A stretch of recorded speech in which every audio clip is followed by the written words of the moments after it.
السلام علیکم ورحمۃ اللہ تعالی وبرکاتہ۔ ناظرین، میں ہوں شہزاد احمد امجدی اور آپ دیکھ رہے ہیں اپنا پیارا سا چینل علمی دنیا۔ آج کے اس ویڈیو میں ہم بات کرنے والے ہیں کہ نماز میں داہنے پیر کا انگوٹھا سرکنے کا مسئلہ کیا ہے، کیونکہ عام طور پہ لوگ یہ خیال کرتے ہیں کہ اگر نماز میں داہنے پیر کا انگوٹھا اپنی جگہ سے ہٹ گیا تو نماز نہیں ہوتی ہے۔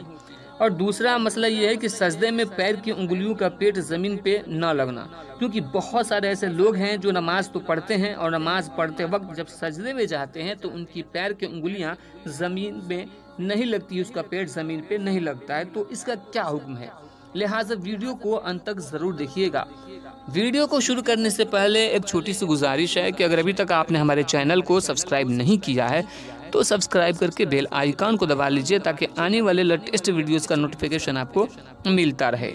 تو دوستو، ویڈیو کو شروع کرتے ہیں کہ نماز میں داہنے پیر کا انگوٹھا سرکنے کا مسئلہ۔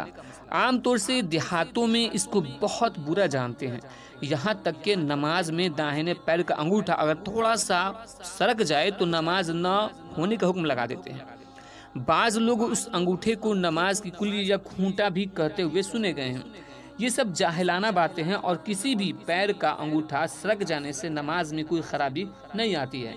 ہاں، بلا وجہ نماز میں قصداً کوئی حرکت کرنا، خواہ مخواہ جسم کے کسی حصہ سے ہو، مکروہ ہے۔ حضرت علامہ مفتی جلال الدین احمد امجدی فرماتے ہیں، داہنے پیر کا انگوٹھا اپنی جگہ سے ہٹ گیا تو کوئی حرج نہیں۔ ہاں، مقتدی کا انگوٹھا دائیں بائیں یا آگے پیچھے اتنا ہٹا کہ جس سے صف میں کشادگی پیدا ہو جائے یا سینہ صف سے باہر نکلے تو مکروہ ہے۔ فتاوی فیض الرسول جلد 1 صفحہ نمبر 370۔ خلاصہ یہ ہے کہ عوام میں جو یہ بات مشہور ہے کہ نماز میں داہنے پیر کا انگوٹھا اگر اپنی جگہ سے تھوڑا سا بھی سرک جائے تو نماز نہیں ہوتی، یہ ان کی جہالت اور غلط فہمی ہے، شریعت میں اس کا کوئی وجود نہیں ہے۔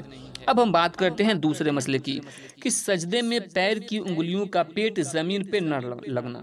اس مسئلے سے کافی لوگ غافل ہیں اور پیر کی انگلیوں کے صرف سرے زمین سے لگ جانے کو سجدہ سمجھتے ہیں۔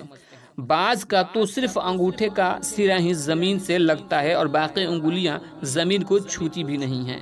اس صورت میں نہ سجدہ ہوتا ہے نہ نماز۔ سجدے میں پیر کی انگلیوں کے صرف سرے نہیں بلکہ انگلیوں پر زور دے کر قبلے کی طرف انگلیوں کا پیٹ زمین سے لگانا چاہیے۔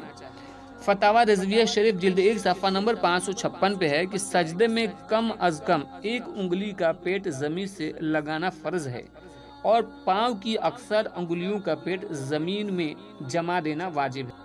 تو دوستو، سجدہ کرتے وقت ہم اس بات کا دھیان رکھنا چاہیے کہ جب ہم نماز میں سجدہ کریں تو ہماری پاؤں کی 5 انگلیاں جو ہے زمین میں لگے ہوئے ہوں اور اس کا پیٹ قبلہ کی طرف ہو، تبھی ہمارا سجدہ ہوگا اور نماز ہوگی۔ تو دوستو، آشا اور امید یہ ہے کہ آپ کو یہ ویڈیو اچھی لگی ہوگی۔ لائک کر کے اس ویڈیو کو اپنے دوستوں کے ساتھ شیئر کیجیے گا اور چینل کو سبسکرائب ضرور کیجیے گا۔